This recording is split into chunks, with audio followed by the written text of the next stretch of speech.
Welcome to Penrose Learning, where we make understanding easy. In this video, I will explain how to play a Nintendo console. First, let's get your system ready. Carefully unbox your console, its AC adapter, and the Joy-Con controllers. Plug the AC adapter into the console and then into a wall outlet. Next, slide the Joy-Con controllers onto both sides of the console until you hear a click. Finally, press the power button on top to turn it on and follow the simple on-screen guide for initial setup, including language and region. Now, let's connect your console to your television for a big screen experience. Place your console into its dock, making sure it's fully seated. Connect one end of the HDMI cable to the dock and the other to an available HDMI port on your TV. Plug the dock's AC adapter into power. Use your TV remote to select the correct HDMI input.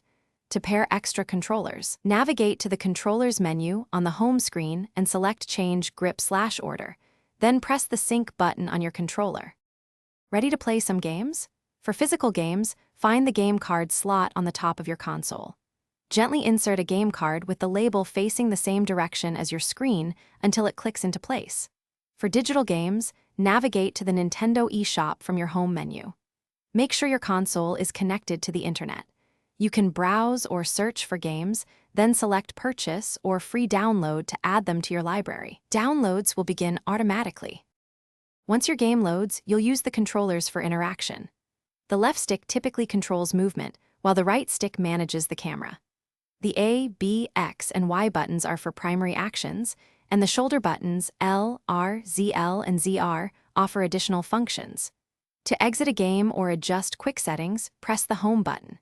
When you're done playing, hold the power button on the console to choose between sleep mode or completely powering off your system. Thanks for watching. If this was helpful, leave a like and consider subscribing. See you next time.